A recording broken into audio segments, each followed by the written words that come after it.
Episode की अब शुरुआत होती है जहाँ पर हम लोग को पास्ट का सीन दिखाया जाता है, जहाँ पर मिरियल और थॉमस आपस में चेस खेल रहे होते हैं। उन दोनों का मैच देखकर उन लोग के सर्वेंट्स काफी ज्यादा हैरान हो जाते हैं और कहते हैं कि ये लोग तो काफी ज्यादा ही टैलेंटेड हैं। पर तभी हम लोग अब देखते हैं कि मिरियल थॉमस को काफी ज्यादा आराम से हरा देती है। ये देखकर थॉमस काफी ज्यादा परेशान हो जाता है और अब अपने मन में कहते हैं कि मिरियल हमेशा ही मेरे से कुछ कदम आगे रही है। इसके बाद हमें अकेडमी का भी सीन दिखाया जाता है, जहाँ पर मिरियल सिर्फ समझदार नहीं है बल्कि वो एथलेटिकली भी काफी ज्यादा अच्छी है। वो दौड़ने में भी काफी अच्छे प्राइज लेकर आती है, जो देखकर थॉमस वापस से जेलस फील करते हैं और कहते हैं कि मैं भले ही कितने भी कोशिश कर लूं, मैं मिरियल को नहीं हरा सकता हूं। ऐसा तब भी हुआ जब हम लोग गवर्नर को सर्व करने के लिए आए थे। उसे गवर्नर का राइट हैंड मैन बनाया गया था, पर मैं बस पीछे खड़ा था क्योंकि मैं कुछ कर तो सकता नहीं था। मिरियल एक जीनियस है, इस बात को मुझे मानना पड़ा। पर मुझे ये चीज बिल्कुल पसंद नहीं आती थी कि किस तरीके से मिरियल हमारे फादर को नीचा समझती थी। हमारे फादर एक काफी ज्यादा अच्छे पर्सन हुआ करते थे, उन्होंने अंत तक अपनी लॉयल्टी दिखाई थी। अगर मैं किसी दिन मिरियल को हरा पाया तो मैं इस चीज को प्रूव कर पाऊंगा। पर फिर अचानक से एक दिन कुछ ऐसा हुआ। हम लोग अब देखते हैं कि मिरियल की एक गलती की वजह से उसे वहां से निकाल दिया गया। इसकी वजह से थॉमस को अब गवर्नर ऑफ मिशियन का चीफ एडवाइजर बना दिया जाता है, क्योंकि मिरियल तो यहाँ से जा चुकी है।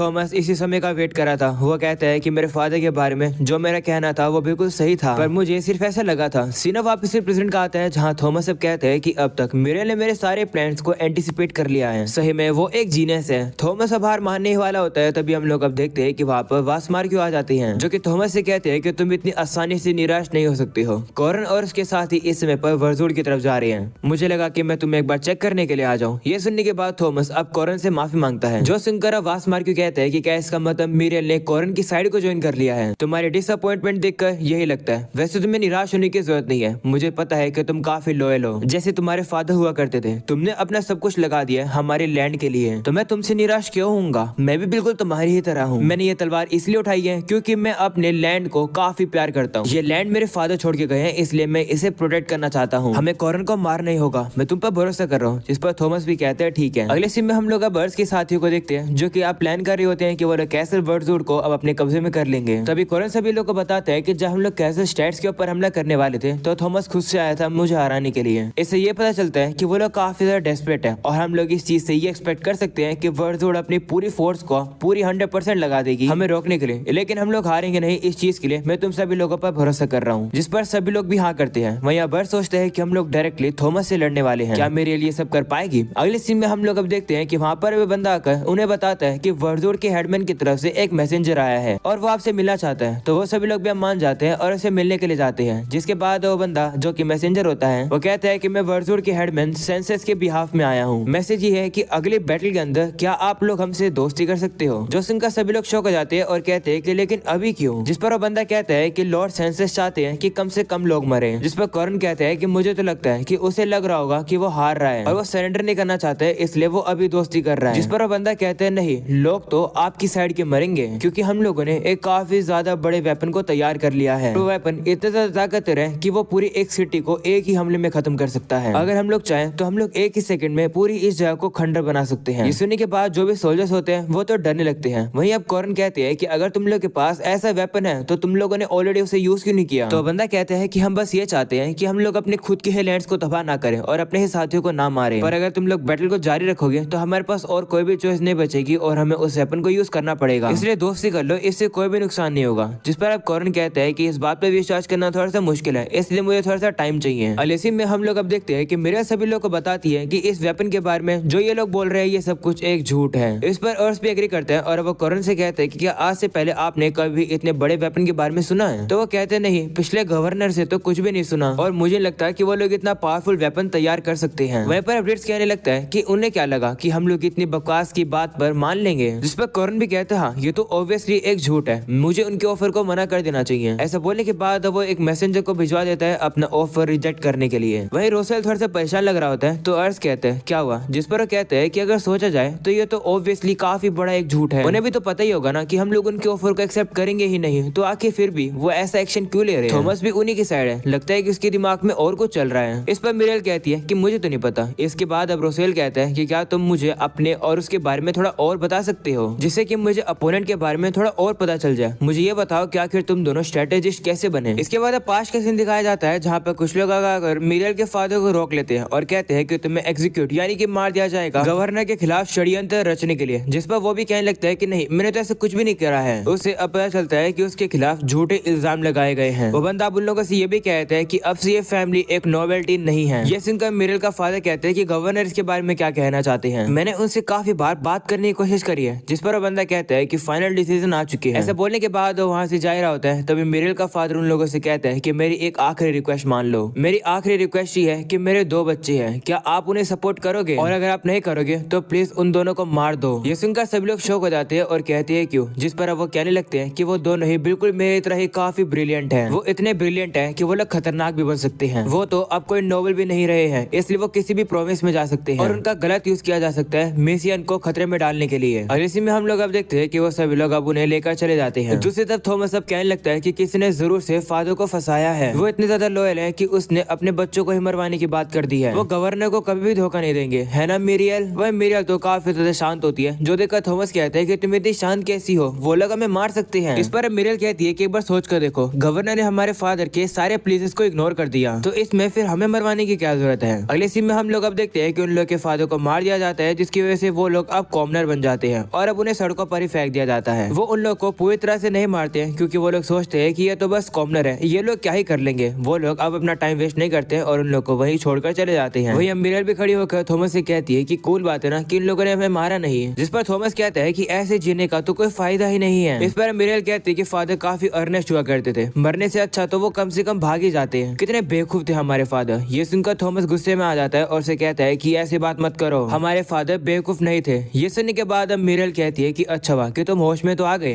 वो अब उसे कहती है कि हमने हमारा घर खो दिया और हमारे पेरेंट्स को भी, पर अभी भी हमारे पास हमारा दिमाग और मुंह है। इन वेपन्स का यूज करके हम लोग जी सकते हैं। ऐसा बोलने के बाद वो खड़ी होकर अपने शूज को बाहर निकाल लेती है और कहती है कि अब हम लोग नोबल नहीं है, तो हम लोग को ऐसे जूते पहनने की भी जरूरत नहीं है, हमें महंगे कपड़े पहनने की भी जरूरत नहीं है। इसके बाद अब मिरेल कहती है कि जीने के लिए हम लोगों ने ऑफिसर्स के लिए एक एकेडमी को ज्वाइन कर लिया, जो कि कॉमनर्स के लिए थी। उसके बाद हम लोग स्ट्रेटेजिस्ट बन गए। थॉमस मुझे कभी भी पसंद ही नहीं करता था। ये सुनने के बाद रोसेल कहता है कि माफ करना, मुझे नहीं पता था कि तुम्हारे से इतना बुरा हुआ। जिस पर मिरेल कहती है कोई बात नहीं, मैं ड्रिंक करने के लिए जा रही हूँ। ऐसा बोलकर वो वहाँ से चली जाती है। अगले सीन में हम लोग अब देखते हैं कि थॉमस भी अब वॉर में जाने के लिए रेडी हो जाता है, जो देखकर सेंसेस वहाँ पर आता है और कहता है कि क्या आप सही में खुद से जाओगे? ऊपर से तो कैसे स्टेट्स भी उनके कब्जे में है, तो हम लोग को रीइंफोर्समेंट नहीं मिलेगी। तो थॉमस कहते हैं चिंता मत करो, मैं प्रूव करूंगा कि मैं लॉर्ड वासमार्क्यू के लिए लॉयल हूँ। ऐसा बोलने के बाद थॉमस वहाँ से चला जाता है और अब अपने मन में कहते हैं कि इस बार मैं मिरेल को हरा कर ही रहूंगा। दूसरी तरफ हम लोग अब देखते हैं कि कोरन की कैंपेन भी तैयार हो चुकी है और उन लोग की रीइंफोर्समेंट भी आने वाली है। तभी वहाँ पर अब एक सोल्जर आता है और कहते हैं कि स्काउट्स ने रिपोर्ट किया है कि वर्जवुड हिल में एक काफी बड़े वेपन को देखा गया है। ये सुनने के बाद काफी सारे लोग अब डर जाते हैं और कहते हैं कि क्या इसका मतलब वो बड़ा सा वेपन एग्जिस्ट करता है? हमें तो लग रहा था कि वो लोग झूठ बोल रहे हैं, हम लोग अब क्या करें? वहीं अर्थ अब अपने साथियों से कहता है कि तुम्हें क्या लगता है? तो मिरेल कहती है कि ये सब झूठ है, उन लोगों ने बस उस वेपन को जानबूझ के डरावना बनाया जिससे हम लोग डर जाएं। तो वो लोग अब कहते हैं कि लेकिन अगर वो चीज सही में एक वेपन हुए तब क्या होगा? हम लोग खतरे में आ जाएंगे। जिस पर मिरेल कहती है कि तुम लोग बेवकूफ हो, ऐसा कुछ भी नहीं होगा। ये सुनकर लोग गुस्से में आ जाते हैं क्योंकि मिरेल उन लोग को बेवकूफ बुलाती है। ये सुनकर अर्थ उन लोग को शांत कराता है और कहता है कि चलो बस एक बार इन्वेस्टिगेशन करा लेते हैं, मैं फैम से कह दूंगा। अगले सीन में हम लोग अब देखते हैं कि फैम अब उसी वेपन को चेक करने के लिए जाता है। वो लोग भी अब देखते हैं कि ये वेपन तो सही में काफी ज्यादा बड़ा है। जिसके बाद अब फैम उस वेपन के ऊपर चढ़ जाता है और वहाँ पर इन्वेस्टिगेशन करना शुरू कर देता है और अब उसे कुछ काम का मिलता है और अब वो इसी चीज के बारे में वापस से बता देता है अपने साथियों को। वो इन्फॉर्मेशन अब बर्स को मिल जाती है और हर सभी लोग को बताता है कि वो जो वेपन है वो झूठा है, वो वेपन नकली है। इन्वेस्टिगेशन करने के बाद पता चला है कि उस वेपन के पास कोई भी एक्वा मैजिक का टैंक है ही नहीं और वहाँ पर कोई मेजिस भी नहीं है। वहीं अब रोसेल कहते हैं कि उन लोगों ने इसका मतलब जो फ्रेंडशिप का ऑफर दिया था, क्या वो बस टाइम बाय करने के लिए दिया था? पर फिर भी कुछ भी समझ नहीं आ रहा है, थोड़ा थोड़ा अजीब लग रहा है। आखिरकार टाइम बाय करने की जरूरत है क्या उन लोगों को? कैसल वर्ड्सवुड को बैकअप तो मिल ही नहीं सकता है, बल्कि इससे तो हमें ही ज्यादा समय मिलेगा और ज्यादा रीइंफोर्समेंट बुलाने का। वो लोग अपने आप का ही नुकसान करा रहे हैं। थॉमस काफी ज्यादा स्मार्ट है, मुझे नहीं लगता कि वो ऐसी गलती कर सकता है। तभी कोरन बताते हैं कि मैंने सुना है कि कैसे वर्ड्सवुड अपने डिफेंस को और भी ज्यादा ताकतवर कर रहा है। तो रिट्स कहते हैं कि इसका मतलब इसलिए वो टाइम बाय कर रहे हैं। तो कोरन कहते हैं हाँ शायद से, बेहतर ये रहेगा कि हम लोग उन्हें और ज्यादा समय नहीं दे। वहीं पर बर्स मन में सोचने लगता है कि यही सिचुएशन देखकर मुझे लग रहा है कि इस सिचुएशन को मैं पहले भी कभी देख चुका हूँ। अर्थ आप सभी चीजों को एनालाइज करता है। इसके बाद अब कोरन अपने ऑर्डर्स देने ही वाले होते हैं, पर तभी अर्थ उन्हें रोक देता है और कहता है कि मुझे लगता है कि ऐसी सिचुएशन पहले भी आ चुकी है, पर याद नहीं आ रहा है कहाँ पर। तभी मेरुल से याद दिलाती है और कहती है कि ये सब कुछ हमारी मॉक बैटल के अंदर हुआ था। अब अर्थ को भी याद आ जाता है। वो कहते हैं कि हाँ, हमने हमारे सोल्जर को सरेंडर करने के लिए कहा था और एक झूठी इन्फॉर्मेशन फैलाने के लिए कहा था। इससे जो अपोनेंट साइड है वो एनकरेज हो जाएगी और आगे बढ़ेगी। हमारे दुश्मनों ने भी एक मैसेंजर को भेजा है एक झूठ इन्फॉर्मेशन के साथ, ऐसा झूठ जिसे इजीली देखा जा सकता है। ये बिल्कुल सेम प्लान है जो कि मिरियल तुमने बनाया था। ये सब सुनकर मिरियल कहती है कि मैं समझ गई, मेरा भाई चाहता है कि हम उन्हें कमजोर समझे जिससे हमारे गार्ड डाउन हो और इसी मौके का फायदा उठाकर वो हमारे ऊपर हमला कर देंगे। ये सुनकर कोरन कहते हैं और समझ गया, इसका मतलब वो मिरियल जैसा ही दिमाग लगा रहा है इस बार। अब रोसेल कहते हैं कि इसका मतलब जब हमारी आर्मी मार्च कर रही होगी तो वो हमारा वेट कर रहे होंगे एम्बुश करने के लिए। रोसेल अब थोड़ा बहुत दिमाग लगाते हैं और कहते हैं कि वो हमारे ऊपर फॉरेस्ट ऑफ काय में हमला करेंगे। वो सभी को बताते हैं कि दुश्मन शायद से यहीं पर छुपे हुए हैं। ये इन्फॉर्मेशन सुनकर कोरन काफी ज्यादा खुश हो जाते हैं और कहते हैं कि बहुत बढ़िया, हम उनसे अब एक कदम आगे रहेंगे। वो अपने साथियों से कहते हैं कि फॉरेस्ट को जला दो, जिस पर सभी लोग भी मान जाते हैं। वहीं पर मिरियल मन में थॉमस से कहती है कि तुम मेरे ही पुराने प्लान को मुझ पर यूज करोगे, अभी भी तुम्हें काफी इम्प्रूव करने की जरूरत है। लगता है कि इस बार मैं फिर से जीत गई। अगले सीन में हम लोग को पता चलता है कि सही में रोसेल ने जो सोचा था बिल्कुल वैसे ही होता है। थॉमस की आर्मी फॉरेस्ट ऑफ काय में ही छुपी हुई है। हम लोग को अब पता चलता है कि थॉमस के प्लान में और भी काफी सारी चीजें हैं जिसके बारे में मिरियल और रोसेल को नहीं पता है। वो कहने लगता है, मिरियल तुमने ये चीज रियलाइज कर ली होगी कि हम लोग यहाँ पर एम्बुश करने वाले हैं, इसलिए तुम लोग इस फॉरेस्ट को जलाने का ट्राई करोगे और हम लोग को खत्म करने की कोशिश करोगे। पर हम लोगों ने इस फॉरेस्ट के अंदर काफी ज्यादा मैजिकल डिवाइस लगा दी है जो कि फ्लेम्स के कांटेक्ट में आते फट जाएंगे। जैसे ही तुम लोग आग लगाओगे ये डिवाइस अपने आप ही फट जाएंगे, इससे तुम्हारी फोर्स को काफी ज्यादा डैमेज मिलेगा। इसी प्लान के बारे में सुनकर थॉमस के साथी कहते हैं कि ये कितना कमाल का प्लान है। लॉर्ड थॉमस हमेशा की तरह कमाल के हैं। जिसके बाद अब वो लोग आकर थॉमस को बताते हैं कि सभी डिवाइसेस को लगा दिया है। तो थॉमस कहते हैं ठीक है, अब मैं तुम लोग को असली प्लान के बारे में बताता हूँ। दुश्मनों ने हम लोग को काफी ज्यादा आउट नंबर कर दिया है, वो भी काफी तरीकों से। भले हम लोग इतने से धमाके से उन लोग की आर्मी को थोड़ा सा डैमेज तो दे पाए, पर फिर भी हम लोग उन्हें पूरी तरह से नहीं रोक पाएंगे। जो सुनकर वो लोग कहते हैं कि इसका मतलब हम जो यहाँ पर कर रहे हैं वो पॉइंटलेस है। तो थॉमस कहते नहीं, यहाँ जो धमाके होंगे इससे उन्हें ये पता चल जाएगा कि उन लोगों ने गलत डिसीजन लिया है। इससे उन लोग की कैलकुलेशन बिगड़ जाएगी और हम लोग उनकी फ्रंट लाइन में जाकर हमला कर देंगे। वैसे हम लोग इस सिचुएशन के अंदर काफी ज्यादा ही आउट नंबर्ड है। इस चीज को और कम करने के लिए हम लोग को मरना भी एक्सेप्ट करना होगा। ये बैटल करो या मरो वाली है। हम लोग इस चीज को सर्वाइव करेंगे या नहीं कोई गारंटी नहीं है। अगर तुम लोग तैयार नहीं हो तो जिसको जाना है यहाँ से जा सकता है। वहीं पर अब थॉमस सोचता है कि ये काफी खतरनाक मोमेंट है। अगर हम लोग कोरन को नहीं मार पाए तो हमारा मरना वेस्ट हो जाएगा। इसके बाद हमें पास्ट का सीन दिखाया जाता है जहाँ पर थॉमस सबसे पहली बार वासमार्क्यू से मिला था। वासमार्क्यू अब थॉमस से कहता है कि तुम्हारा फादर काफी कमाल के थे, उन्होंने अपना पूरा सब कुछ लगा दिया था हमारे लैंड के लिए। मुझे विश्वास है कि उन पर झूठा इल्जाम लगाया गया था। ये बात सुनने के बाद थॉमस काफी ज्यादा शॉक हो जाता है और इसी मोमेंट पर वो कसम खा लेता है कि वो लॉर्ड वासमार्क्यू के लिए हमेशा लॉयल रहेगा। थॉमस अब कहता है कि मैंने हर चीज करी है जिससे कि मैं वासमार्क्यू को विक्ट्री दिला सकूं। इन सब में कैसल समक वाला प्लान भी आता है। मुझे तो मरना भी मंजूर है। जो कुछ भी मैं करता हूँ मैं सिर्फ लॉर्ड वासमार्क्यू के लिए करता हूँ। मेरी लॉयल्टी बिल्कुल वही तरीका है जिस तरीके से मेरे फादर जीते थे और ऐसा करने से मैं मिरियल से भी जीत जाऊंगा। मुझे फर्क नहीं पड़ता है कि अगर इस समय मेरे साथ कोई भी ना रहे तो मैं अकेला ही मिशन को पूरा कर दूंगा। ऐसे सोचने के बाद वो जैसे पीछे मुड़ कर देखता है वो अब काफी ज्यादा शौक हो जाता है क्योंकि कोई भी सोल्जर वहाँ से भागकर नहीं गया है। वो लोग भी अब उसे बाव करने लगते हैं और कहते हैं कि जिस तरीके से आपने कसम खाई है कि आप वासमार्क्यू के लिए लॉयल रहोगे, बिल्कुल वैसे ही हम लोगों ने भी कसम खाई है कि हम लोग आपके लिए लॉयल रहेंगे। ये सुनकर अब थॉमस शौक हो जाता है और कहता है कि इस बैटल में तुम में से ज्यादातर लोग सर्वाइव भी ना कर पाओ, पर तुम लोग एक ऐसी फोर्स हो जो कि चाहे कुछ भी हो जाए लड़ने के लिए तैयार हो। मुझे तुम सभी लोगों पर गर्व है। सभी लोग अपनी पोजीशन ले लो। पहला धमाका होते हम लोग हमला करना शुरू कर देंगे, जिस पर वो सभी लोग भी मान जाती है। दूसरी तरफ हम लोग अब देखते हैं कि कोरन अपनी फोर्स को लेकर आ जाता है फॉरेस्ट के ऊपर हमला करने के लिए और अब वो लोग भी फॉरेस्ट की तरफ जाने वाले हैं और अब यही हो जाता है ये एपिसोड खत्म। पसंद आया हो तो लाइक कर देना, चैनल पर नहीं हो तो सब्सक्राइब कर देना। मिलते हैं नेक्स्ट एपिसोड के अंदर, तब तक के लिए बाय बाय।